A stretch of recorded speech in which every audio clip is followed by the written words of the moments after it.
markets, after remaining volatile for the entire week, did have a significant amount of rebound yesterday. However, it couldn't sustain the rebound today, primarily on account of the expiry day. The global markets had a similar run. There, it was volatile for the week. However, there was a significant amount of rebound, which did sustain primarily on account of the positive talks between US and China with regards to trade discussions ahead of the G20 summit. Crude is also going downwards ahead of the OPEC meet. This had led to a rebound in the global as well as Asian markets. However, the European markets have remained mixed, and there hasn't been any amount of rebound in the European markets. The Indian markets, after touching a low of about 11,635 during the week, touched a high about 11,911 today. However, it closed at about 11,841, couldn't sustain the up move, and on a week-on-week basis, it was up by about 0.08% only.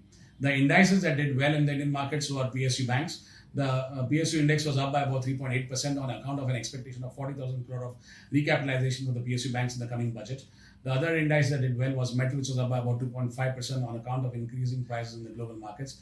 The indices that did well were IT and media. IT was down by about 1.9%, primarily on account of the rupee strengthening, and media was down by about 1.3%. In the coming week, we have significant amount of events in terms of G20 summit, the OPEC meet, auto sales results, and the Indian budget. On account of these events, we do expect a positive move for the Indian markets with some amount of volatility. The budget is expected to signal measures for boosting up the economy, and that would be favorable for the infrastructure and rural sector. We expect some amount of boost and some amount of initiatives in these sectors. The banking sector is expected, the PSU banks are expected to get a recapitalization of about 40,000 odd crores. So these are going to be sectors that we need to watch out for a positive up move. The monsoon season is expected to be normal as predicted for the coming year. So that's again a positive. Overall, we have a positive outlook with some amount of volatility built in for the coming week. In terms of our stock recommendation, we have a buy recommendation on Mahindra and Mahindra with a target price about 815, which signals an upside of about 24% for the coming year. This stock has the results, Q4 results for Mahindra and Mahindra were quite positive. They showed a 5.5% growth on year-on-year basis. The margins have been good at about 11.7%.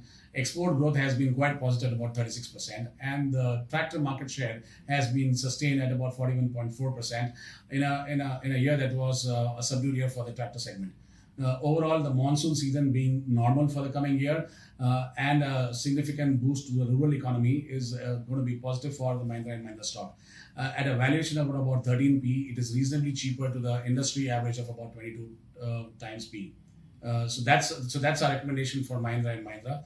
They are significantly strong on the EV side as well, with a decent amount of technology know-how and the capability to build lithium-ion batteries. So that's a positive for Mahindra and Mahindra because Niti Aayog is pushing the agenda of electric vehicles for the coming year and has asked the auto manufacturers to form up their opinion. So that's our recommendation. Thank you.